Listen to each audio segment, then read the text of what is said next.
ಬುರುಡೆ ಚಿನ್ನಯ್ಯಗೆ ಆಶ್ರಯ ಕೊಟ್ಟಿದ್ದು ನಿಜ ಅಂತ ಅಜ್ಞಾತ ಸ್ಥಳದಿಂದ ಜಯಂತ್ ವಿಡಿಯೋ ಹೇಳಿಕೆಯನ್ನ ಬಿಡುಗಡೆ ಮಾಡಿದ್ದಾರೆ.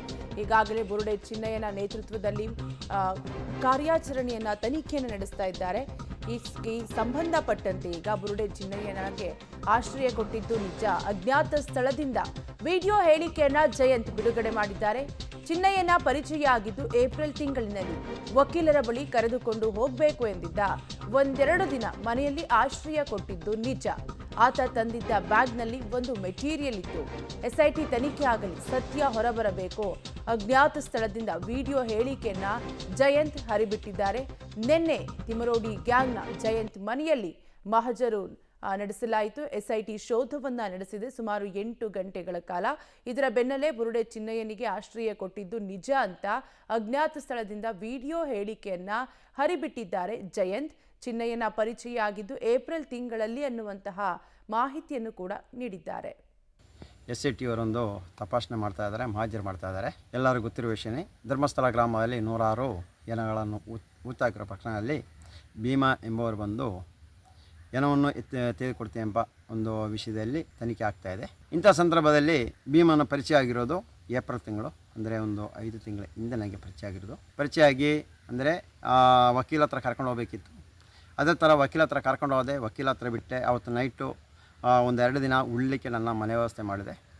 ಆನಂತರ ವಕೀಲ ಅಂದರೆ ಸರ್ವೋಚ್ಚ ನ್ಯಾಯಾಲಯಕ್ಕೆ ಏನೋ ಒಂದು ದಾಖಲೆನೆಲ್ಲ ತಯಾರು ಮಾಡಿಕೊಡ್ಬೇಕಿತ್ತು. ಅದರ ಪ್ರಕಾರವಾಗಿ ವಕೀಲ ಹತ್ರ ಬಂದು ಹೋಗ್ತಾ ಇದ್ದ. ಮೊದಲನೇ ಸಾರಿ ಬಂದ, 2 ದಿನ ಇದ್ದ, ಹೋದ, ತಿರ್ಗಾ ಬಂದಿದ್ದ, ವಕೀಲ ಹತ್ರ ಬಂದು ತಿರ್ಗಾ ಹೋದ. ಮೂರನೇ ಸರಿ ಬರುವಾಗ, ಮೂರನೇ ಸರಿ ಸರ್ವೋಚ್ಚ ನ್ಯಾಯಾಲಯಕ್ಕೆ ಹೋಗಬೇಕಿತ್ತು. ಹೋಗುವಾಗ ಒಂದು ಬ್ಯಾಗ್ ಹಿಡ್ಕೊಂಡು ಬಂದ. ಅದರಲ್ಲಿ ಒಂದು ಮೆಟೀರಿಯಲ್ ಇತ್ತು. ಆ ಮೆಟೀರಿಯಲನ್ನು ನಾನು ಬೆಂಗಳೂರಿಂದ ಡೆಲ್ಲಿಗೆ ಸಾಗಿಸಿ, ಡೆಲ್ಲಿಯಿಂದ ಮಂಗಳೂರಿಗೆ ಸಾಗಿಸಿದೆ. ಅಂದರೆ ಮಂಗಳೂರಲ್ಲಿ ಪ್ರಕರಣ ದಾಖಲಾಗ್ತಾಯಿದೆ.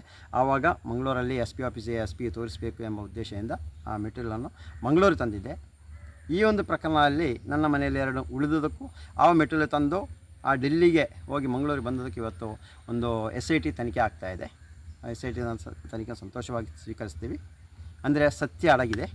ಯಾವುದೇ ಕಾರಣಕ್ಕೂ ದೇವಸ್ಥಾನ ತೇಜೋವಧೆ ಮಾಡಲಿಕ್ಕೆ ಇನ್ನೊಬ್ಬರ ವ್ಯಕ್ತಿ ವಿರುದ್ಧ ಅಲ್ಲ. ಇವತ್ತು ಬೆಂಗಳೂರಿನ ಬಾಡಿಗೆ ಮನೆಯಲ್ಲಿ SIT ಅವರೊಂದು ತಪಾಸಣೆ ಮಾಡ್ತಾ ಇದ್ದಾರೆ, ಮಹಾಜರು ಮಾಡ್ತಾ ಇದ್ದಾರೆ. ಎಲ್ಲರಿಗೂ ಗೊತ್ತಿರುವ ವಿಷಯನೇ, ಧರ್ಮಸ್ಥಳ ಗ್ರಾಮದಲ್ಲಿ 106 ಏನಗಳನ್ನು ಊತಾಕಿರೋ ಪ್ರಕರಣದಲ್ಲಿ ಭೀಮಾ ಎಂಬುವರು ಬಂದು ಏನವನ್ನು ತೆಗೆದುಕೊಡ್ತೀವಿ ಎಂಬ ಒಂದು ವಿಷಯದಲ್ಲಿ ತನಿಖೆ ಆಗ್ತಾಯಿದೆ. ಇಂಥ ಸಂದರ್ಭದಲ್ಲಿ ಭೀಮನ ಪರಿಚಯ ಆಗಿರೋದು ಏಪ್ರಿಲ್ ತಿಂಗಳು, ಅಂದರೆ ಒಂದು 5 ತಿಂಗಳ ಹಿಂದೆ ನನಗೆ ಪರಿಚಯ ಆಗಿರೋದು. ಪರಿಚಯ ಆಗಿ ಅಂದರೆ ವಕೀಲ ಹತ್ರ ಕರ್ಕೊಂಡು ಹೋಗಬೇಕಿತ್ತು.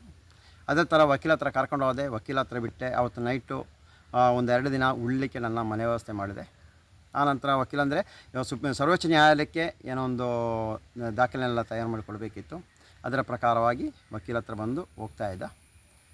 ಮೊದಲನೇ ಸಾರಿ ಬಂದ, 2 ದಿನ ಇದ್ದ, ಹೋದ, ತಿರ್ಗಾ ಬಂದಿದ್ದ, ವಕೀಲ ಹತ್ರ ಬಂದು ತಿರ್ಗಾ ಹೋದ.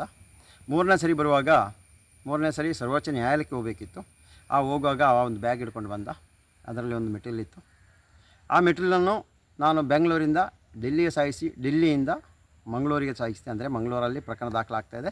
ಆವಾಗ ಮಂಗಳೂರಲ್ಲಿ SP ಆಫೀಸಿಗೆ SP ತೋರಿಸಬೇಕು ಎಂಬ ಉದ್ದೇಶದಿಂದ ಆ ಮೆಟೀರಿಯಲನ್ನು ಮಂಗಳೂರಿಗೆ ತಂದಿದ್ದೆ. ಈ ಒಂದು ಪ್ರಕರಣದಲ್ಲಿ ನನ್ನ ಮನೆಯಲ್ಲಿ 2 ಉಳಿದುದಕ್ಕೂ ಆ ಮೆಟೀರಿಯಲ್ ತಂದು ಆ ಡೆಲ್ಲಿಗೆ ಹೋಗಿ ಮಂಗಳೂರಿಗೆ ಬಂದದಕ್ಕೆ ಇವತ್ತು ಒಂದು SIT ತನಿಖೆ ಆಗ್ತಾಯಿದೆ. SIT ತನಿಖೆ ಸಂತೋಷವಾಗಿ ಸ್ವೀಕರಿಸ್ತೀವಿ. ಅಂದರೆ ಸತ್ಯ ಅಡಗಿದೆ. ಯಾವುದೇ ಕಾರಣಕ್ಕೂ ದೇವಸ್ಥಾನ ತೇಜೋವಧೆ ಮಾಡಲಿಕ್ಕೆ ಇನ್ನೊಬ್ಬರ ವ್ಯಕ್ತಿ ವಿರುದ್ಧ ಅಲ್ಲ.